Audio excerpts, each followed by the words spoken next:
इस बात को एक दफ़ा पूरा सुने, उसके बाद अपने कमेंट्स जो हैं वो कीजिएगा।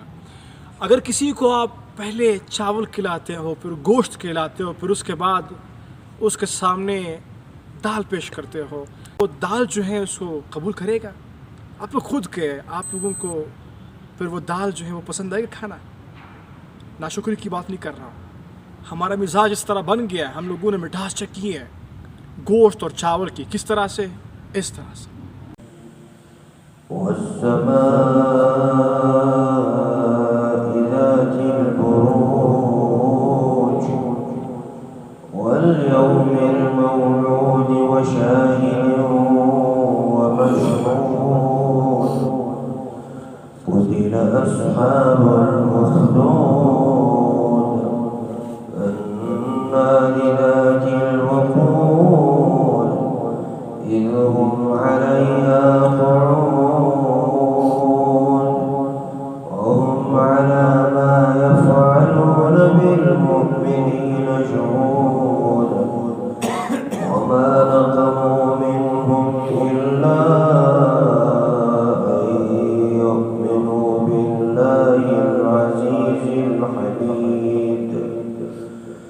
الذي له ملك السماوات والأرض والله على كل شيء شهيد.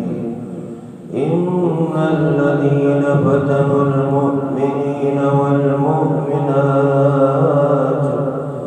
ثم لم يتوبوا فلهم عذاب جهنم ولهم عذاب الحريق.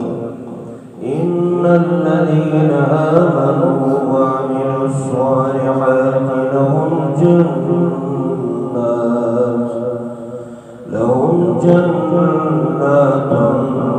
تجري من تحتها الأنهار. ذلك الفوز الكبير.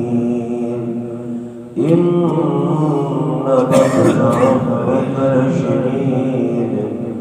إنه هو يبدئ ويعيد.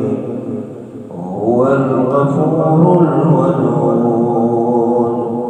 ذو العرش المجيد فعال لما يريد. هل أتاك حديث الجنود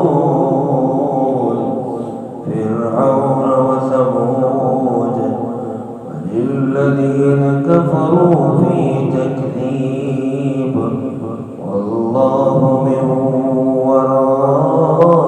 ورائهم محيط. بل هو قرآن مجيد في لوح محفوظ.